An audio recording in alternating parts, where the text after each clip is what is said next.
So as I sit here in the middle of May, NCAA College Football 25 will be coming out in just a couple of months. So with that said, I wanted to make a video kind of giving my expectations and hopes for the game. So first off, I think we're going to start off with the negative stuff I want to talk about. The biggest negative aspect of this game, as of right now, is that it's an EA title. Now, I know everyone has an opinion on EA Sports, and rightfully so, but when was the last time they've made a good game, let alone a good football game? I'm thoroughly convinced Madden has not been worth anything since probably Madden 12, and every iteration since then has gotten worse. And they haven't made a college football game since 2013, I believe. It was NCAA 14, so they always have a year in advance. Furthermore, EA as a company has not made a good game in a very long time, and a lot of people have issues with the whole development studio, etc. Moreover, this game is probably going to implement a lot of Madden things, as in animations, the engine it runs on, and so on. I've done some light reading to see if I could find some information about all this, and I think I heard somewhere, sometime, I can't really remember, that it is running off the Madden engine, but they're improving it somehow or something. So that doesn't give me a lot of hope, because I feel like Madden runs like it's on the PS2, actually worse than the PS2 Maddens. Here's to hoping that they somehow fix that in some way. Who's to say? Another negative aspect is microtransactions. I'm pretty sure they've already came out and said that they're not going to have microtransactions in the game, but I'm sorry, I'm not going to take EA's word for that right now. I would not be shocked after the release of the game, maybe a few months down the line, that they put microtransactions in the game of some sort, whether that's buying uniforms, card collecting thing like Madden Ultimate Team, you name it. I would be stunned if EA does not put microtransactions in this game of some sort. I'm pretty sure they claim that they're not, but still, I'm going to be shocked if they don't put them in there. Now, kind of moving on to the positive portion of this video. Now, I think the biggest thing that this game has going for it is that it's only being developed for the PS5 and the new Xbox console. That's it. No PS4, no Xbox One, none of that old stuff. They are only developing for the newest consoles, which,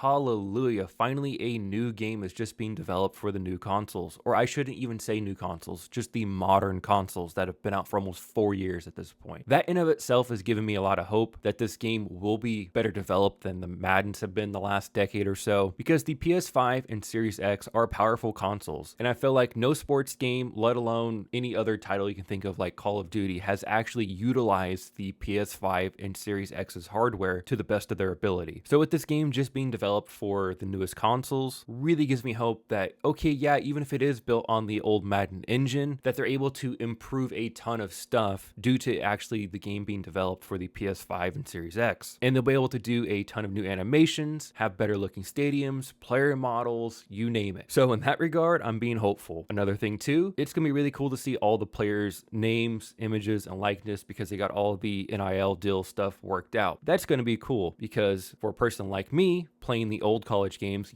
20 plus years ago, you always just had, number 3 at quarterback or number 26 at running back, and you always knew who it represented, but it'll be cool to see the actual names of the players within the game. And it truly does seem like they have went out of their way to add everything you possibly can into a college football game, which I appreciate, with all the bowl games, a lot of the awards, of course, all the players, multiple announcers, multiple graphics packages when it comes to whether it's like an ESPN game or a Fox game or a CBS game, etc. It seems like they're going that route, which people have been asking forever for Madden to do. So if they're setting the precedent here, I'm going to be really excited for Madden down the road. Another great thing too, talking about announcers, is that they're getting two of the best announcers, and that is Chris Fowler and Kirk Herbstreit are kind of leading the charge when it comes to the announcers. Again, I'm pretty sure they've talked about having other announcers within the game, because Chris Fowler has made a few Instagram videos talking about that. They're of course in the game a ton, him and Kirk Herbstreit, but there are certain games that they won't be calling if you're doing like a season mode. So that's very interesting. But saying that, having Chris Fowler and Herbstreit together is a great combo, and so much better compared to what Madden's been doing over the last, again, 10-ish years. And if we're talking about hopeful stuff right now, I'm really hoping that this game is the sports game that pushes other sports games into the modern era, where graphics look great, cutscenes look great, stadiums look great, player models look great. There's a plethora of animations when it comes to tackles and running abilities and throwing, multiple different broadcasts such as ESPN, CBS, Fox, etc. Multiple different announcers, have a halftime show if you want it, have a real looking crowd, good looking stadiums, and there's just so much more. That's where modern sports games should be, but we have yet to enter that territory, and I'm hoping this game is the one that does it. I know a lot of people are getting hyped about this game, and I am hesitantly optimistic. I'm not really excited for it yet until I actually see real gameplay, because people are getting all hyped up about cutscenes and a trailer that showed no gameplay at all. As a longtime Call of Duty fan, you know better than to get excited over a cutscene animation, because those always look great, and I'm transferring that knowledge to this game. Yeah, there's a leaked, quote unquote, leaked cutscene of like Notre Dame running out of the tunnel or standing there. Sorry, they're just standing there. It's just a still image. Looks beautiful. It really does. It looks almost realistic, but we know that's a cutscene. And cutscenes in a lot of games can look really good, but the actual gameplay itself could be bad. Who's to say? Or may not even look good too. And I'm really surprised too that they haven't released any type of gameplay, because this game is supposed to come out in July sometime, the last time I heard. You think with 2-ish months to go, you'd have an actual gameplay trailer of some sorts out, but here we are, still nothing yet. So there's really nothing groundbreaking in this video. I just kind of wanted to give my thoughts and opinions on EA Sports College Football 25. I'm really hoping it's going to be great. I truly am, but I have my reservations due to all the things I've listed. So I guess with that said, let me know your hopes and expectations for the game down in the comment section below. And while you're down there, if you can like the video and subscribe to the channel, that'd be greatly appreciated. Until next time, guys, everyone have a great day. Thanks for watching.